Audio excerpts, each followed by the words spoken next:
എൻ്റെ അമ്മയെപ്പറ്റി ഞാൻ പറഞ്ഞു. കിഡ്നി രണ്ടും തകരാറായി ഡയാലിസിസ് ചെയ്യുന്ന ഒരു അമ്മയാണ് എൻ്റെ അമ്മ.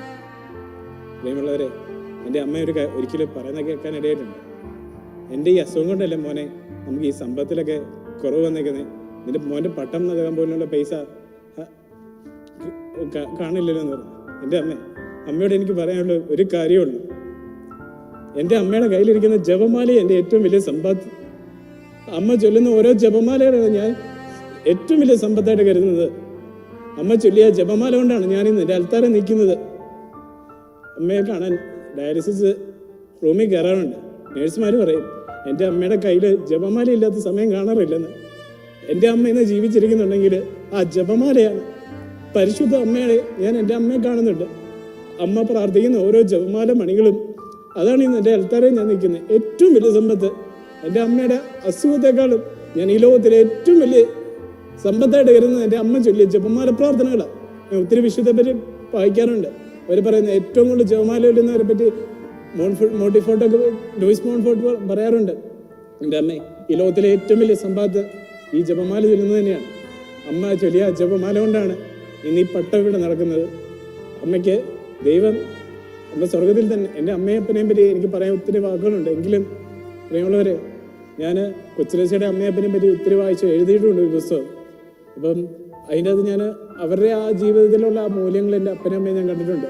ഞാൻ ഈ അൽത്താരെ നിൽക്കണമെങ്കിൽ എൻ്റെ അപ്പനും അമ്മയും ചെയ്തൊരു കാര്യമുണ്ട്.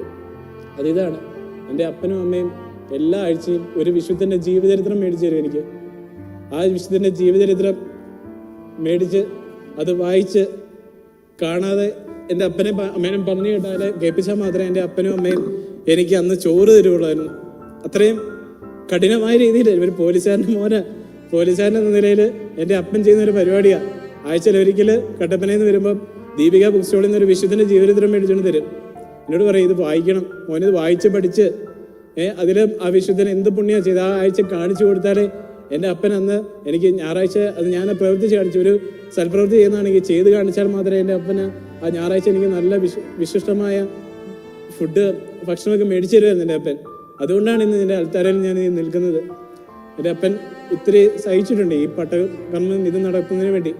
കാരണം എന്ന് വെച്ച് കഴിഞ്ഞാൽ അമ്മയെ നോക്കണം.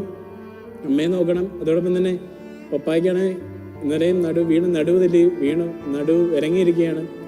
ഇതിൻ്റെ ഇടയ്ക്കും അവിടെ ആ വീട്ടിലെ എല്ലാ പരിസരവും എല്ലാം ക്ലീൻ ചെയ്യാനും പപ്പ ഒത്തിരി കഷ്ടപ്പെട്ടു. അപ്പം എത്ര നന്ദി പറഞ്ഞാലും മതിയാത്ത വ്യക്തിത്വങ്ങളായി ഇവർ രണ്ടുപേരും. എൻ്റെ ജീവിതത്തിൽ ഞാൻ ഇപ്പോഴാ വൈദികനായെങ്കിൽ അവർക്ക് ആകപ്പെടെ ഒരു മോനെ ഉണ്ടായിരുന്നുള്ളൂ. ആ മോനെ അവർ ദൈവത്തിന് കൊടുത്തിട്ടുണ്ടെങ്കിൽ അവരുടെ വിശ്വാസം എന്താണെന്ന് നിങ്ങൾക്ക് അറിയാവുന്നതാണ്. അബ്രാഹത്തിൻ്റെ ആ അതേ വിശ്വാസമാണ് എൻ്റെ അപ്പനുള്ളത്. ഇസ്ഹാക്കിനെ ബലിയർപ്പിക്കാൻ പോയ ആ അബ്രാഹത്തിൻ്റെ വിശ്വാസമാണ് എൻ്റെ അപ്പനുള്ളത്. പലപ്പോഴും ഞാൻ ഓർക്കാറുണ്ട്, സെമിനാരിയിൽ നിന്ന് വിട്ടുപോയി അമ്മയുടെയും വീട്ടിലെയും അവസ്ഥ കണ്ടിട്ട് തിരിച്ചു പോകണമെന്ന് ഓർത്തിട്ടുണ്ട്. ആ സമയങ്ങളെല്ലാം വീട്ടിൽ മോനൊന്നും വിഷമിക്കണ്ട, ഞാനുണ്ട് എന്ന് പറഞ്ഞ് എന്നെ ആശ്വസിപ്പിക്കുന്ന, ഞാൻ നോക്കിക്കോളാം എന്ന് പറഞ്ഞ് ആശ്വസിപ്പിക്കുന്ന എൻ്റെ അപ്പനുണ്ട്. വൈകി പോലും വയ്യാതെ കിടക്കുകയാണെങ്കിലും പനിയാണെങ്കിൽ പോലും അവിടുന്ന് എഴുന്നേറ്റ് വന്ന് എനിക്കൊരു കട്ടൻ കാപ്പി ഇട്ടിരുന്ന എൻ്റെ അപ്പനത് വളരെ സ്നേഹത്തിൽ എന്നെ വളർത്തിയ എൻ്റെ അപ്പനും അമ്മയ്ക്കും എത്ര നന്ദി പറഞ്ഞാലും മതിയാകത്തില്ല. എങ്കിലും എല്ലാവരുടെയും മുമ്പിൽ വെച്ച് ദൈവത്തിൻ്റെ നാമത്തിൽ ദൈവം നിങ്ങൾക്ക് ഉചിതമായ രീതിയിൽ പ്രതിഫലം നൽകുന്നത് എനിക്ക് ഉറപ്പുണ്ട്. കൊച്ചുരേശിയുടെ മാതാപിതാക്കളെ പോലെ നിങ്ങളും ഒരിക്കൽ കണക്കാക്കപ്പെടുമെന്ന് എനിക്ക് 100% ഉറപ്പുണ്ട്. അപ്പോൾ എല്ലാവരും ഉപയോഗിച്ച് എൻ്റെ അപ്പനും അമ്മയ്ക്കും കൃതജ്ഞതയുടെ വാക്കുകൾ ഞാൻ അർപ്പിക്കുന്നു.